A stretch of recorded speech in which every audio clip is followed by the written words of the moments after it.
हाँ, ये gold lending lending companies इसीलिए रडार पे क्योंकि सोना जो है लगातार इंटरनेशनल मार्केट्स में करेक्ट हो रहा है। 1750 के लेवल्स पे सोना खड़ा हुआ है प्रति आउंस, ये हाल है, तो इसीलिए उन्होंने इसको मेंशन करा हुआ है। खैर, जो प्री ओपन सेटल हुआ है अब उस पर जरा फोकस कर लिया जाए। फ्लैट ओपनिंग होगी, 10 point in green. Nifty settle हुआ है 540, 17,540 के लेवल्स। निफ्टी बैंक 1/4% का दबाव, 90 अंक नीचे, 4685 के जोन्स। ब्रेथ बढ़िया पॉजिटिव, 3 for 1 का रेशियो, पर ये वही है स्टॉक्स है जो प्री ओपन में ट्रेड हुए थे। 3 for 1 का रेशियो एडवांसेस के फेवर में, तो ठीक ठाक जैसी एक्सपेक्टेड थी उसी फ्लैटिश नोट पे शुरुआत होती हुई। ब्रेथ अच्छी है, ये हाईलाइट। लेकिन वीरू, जो प्री ओपन सेटल हुआ उसके बाद क्विकली आपके कमेंट्स। आशीष, देखिए ये तो नो ट्रेड जोन है और ट्रेड जोन्स मैंने सुबह एस्टेब्लिश कर दिए थे for further shots. Fridays low and 491 की ट्रैजेक्टरी टूटी तो 409 आपको मिलेगा ऑन द डाउन साइड। और लॉन्ग के लिए हमें वेट करना पड़ेगा फॉर एग्रेसिव ट्रेडर 644 649। ये वो जोन है जिसको शुक्रवार को वॉलेट करने के बाद आप पैनिक में आए थे। उससे पहले का फॉल रेस्ट्रिक्टेड फॉल था, डिफाइंड फॉल था। 644 ये निकलेगा तो 710 तभी पॉसिबिलिटी बनेगी। 644 710 के ऊपर ही लॉन्ग लेंगे, नॉट एट ऑल यहाँ पे इस रेंज में। बैंक निफ्टी को एक मेजर इंडिकेटर के तौर पे हम इस्तेमाल करेंगे, हालांकि अभी बैकफुट पे है। जब तक 41,110 या फिर 41,000 की ट्रैजेक्टरी नहीं बाइसेक्ट हो जाती आशीष, लॉन्ग का कोई थॉट नहीं अभी स्क्रीन पे आशीष। फ्रेंकली स्पीकिंग मुझे कोई ट्रेड नजर नहीं आ रहा है। और अगर आपके पास शुक्रवार की शॉट है तो प्लीज फर्स्ट रेजिस्टेंस जोन को अपना एक स्टॉप लॉस मान के चलिएगा आशीष। रिलायंस फ्लैट खुलने के इंडिकेशंस, आईटी, इंफोसिस, टीसीएस, ये हेवीवेट्स प्रेशर बना रहे थे फ्राइडे को। इन ग्रीन शुरुआत, अच्छे खासे इन ग्रीन शुरुआत शायद होती हुई नजर आएगी। और एचडीएफसी ट्विंस बना रहे थे प्रेशर फ्राइडे को। एचडीएफसी लिमिटेड, एचडीएफसी बैंक दोनों फ्लैट ही हैं, एक इन ग्रीन एक इन रेड, लेकिन वो फ्लैटिश इंडिकेशन हैं शुरुआत होने के। ये इंपॉर्टेंट स्टॉक्स हैं जो आज सेशन की ओपनिंग पे हम रडार पर रखेंगे।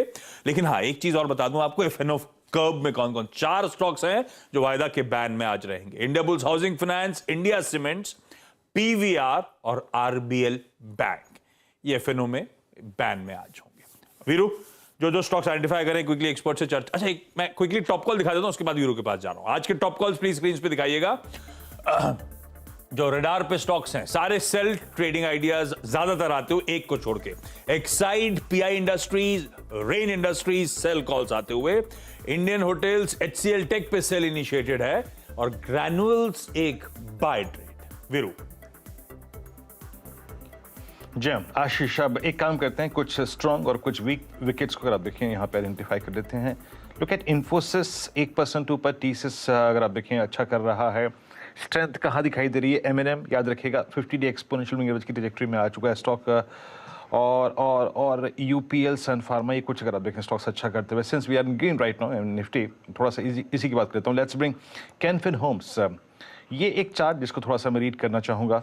मानस, कैनफिन होम्स पे आपकी टिप्पणी, अभी तक तो बहुत स्ट्रॉन्ग था और 640 की ट्रैजेक्टरी अभी भी 20 डेमा के आसपास ट्रेड कर रहा है। आपकी अप्रोच क्या होगी इस स्टॉक पे? देखिए, लास्ट सेशन में बिल्कुल रिवर्सल के साइन देखने को मिले। अगर आप वीकली चार्ट जाएंगे तो वहां पर आपको डार्क क्लाउड का पैटर्न दिखेगा। 20 डे मूविंग एवरेज के नीचे आई थिंक क्लोजिंग भी देखने को मिली थी। आज बाउंस बैक देखने को मिले तो मेरे हिसाब से यहाँ पर एग्जिट करना चाहिए। और खरीदारी तब तक नहीं करेंगे जब तक 664 के नीचे ट्रेड करता है स्टॉक।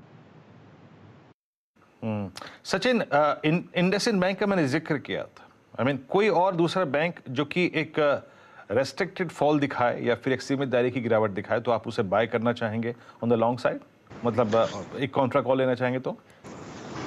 वीरेंद्र जी, यहाँ पर एक्सेस में जिस तरीके से रिकवरी हुई थी फ्राइडे के सेशन में, वहां पर एक काफी क्लासिकल एक बुलिश हैमर फॉर्मेशन हुआ है। तो मुझे लग रहा है एक्सिस बैंक को भी ध्यान में रखना चाहिए। लगभग 780 के आसपास एक अच्छा सपोर्ट बेस है। अगर डिक्लाइन मिलते हैं तो मुझे लग रहा है वहां पर भी खरीदारी की जा सकती है। And on the higher side breakout मुझे लग रहा है लगभग अराउंड 795 800 के जोन के आसपास का है। तो अगर वो एस्टेब्लिश हो जाता है तो काफी शानदार मोमेंटम यहाँ पर चेस करने मिलेगा। बट जिस तरीके से डेटा प्लेस्ड है, मुझे लग रहा है एक्सिस बैंक को पे भी ध्यान रखना है आपको। 780 के स्टॉप लॉस के साथ खरीदारी करने के ही मौके ढूंढने। एक्सिस अगर आप देखें आपका एक प्रेफर्ड पिक हो गया। Let's bring Voltas white good segment में क्या हो रहा है। नो पैनिक है। अगर आप देखें ये बहुत शार्प रेंज ब्रेकडाउन है इस स्पेस में, याद रखिएगा। और टाटा केमिकल 1108 पे यूपीएल, क्या इन केमिकल स्पेस के स्टॉक्स पर नजर रखें। Let's bring UPL 706। नो, ये भी अगर आप देखें अपने शुक्रवार कैंडल्स के बेस को वॉलिड करता हुआ। और एक टाटा केमिकल और लेके आइएगा। टाटा केमिकल ये करीब 1108 पे exactly 20 day exponential moving average पे। आई थिंक इन स्टॉक्स को अगर आप देखें यहाँ पे कंसिडर करने से फायदा नहीं है। एक बस लास्ट स्टॉक जिसको हम इंक्लूड करना चाहेंगे, एचडीएफसी। कविता जी, एचडीएफसी पे आपका टेक 2409 फाइनली इस रेंज को सरेंडर करता हुआ।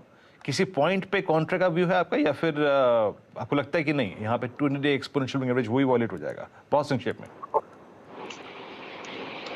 धीरेन्द्र जी, मुझे लगता है कि फिलहाल काउंटर में वेट का अप्रोच करना चाहिए, और जब तक कि 200 डेज एक्सपोनेंशियल एवरेज नहीं टूटता है तब तक काउंटर में कोई पोजीशनिंग नहीं क्रिएट करनी चाहिए। जी, ओके, चलिए अब आशीष के पास चलते हैं। Ashish, over to you and best of luck. Thank you. ठीक है, एक चौथाई